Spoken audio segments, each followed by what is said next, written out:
weirdest places. Oh my gosh, you guys, please. So for those of you who know me, I hug. It's Yes, like, you're an intense hugger. Whoever is like hating on a hug but needs a hug themselves, I will give you a free hug anytime you want a hug. My love language is touch, if you will. But seriously, that hug. So I will give you a play-by-play. I'm walking. They just played the emotional video.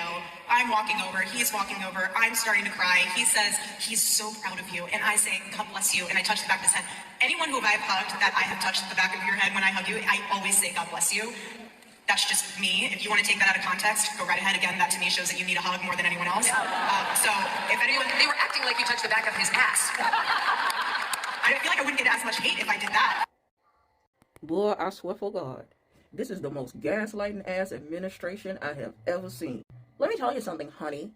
People have been questioning your motives and your intentions since the first time you hit that stage with them dry ass tears. And that speech, good God, that speech, I will avenge thee!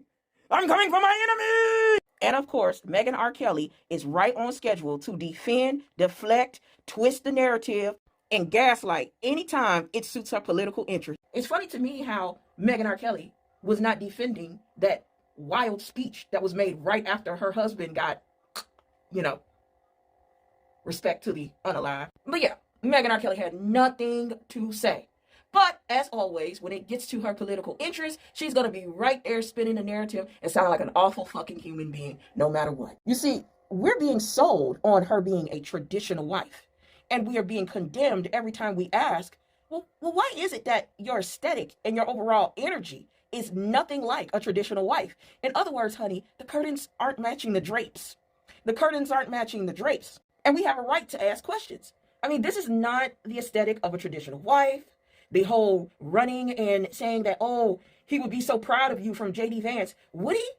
Because he literally, CK, literally told Taylor Swift that her husband is in control. You're no longer in control. You think he'd be cool with her being the CEO of a company he built from the ground up? I highly doubt it. Wearing leather pants and lace outfits.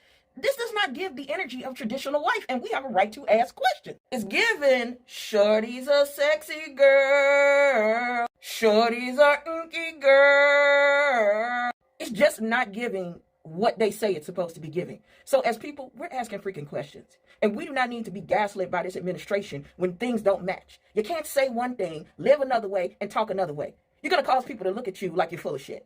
So if there's any question about why we're questioning you, it has nothing to do with you being a widow. It has nothing to do with attacking you because we didn't like what your husband had to say in his rhetoric. It has everything to do with what they're selling versus what we are seeing. Stop trying to tell us what our eyes see is not what we are experiencing. Because shit, I could drum up some dry tears too.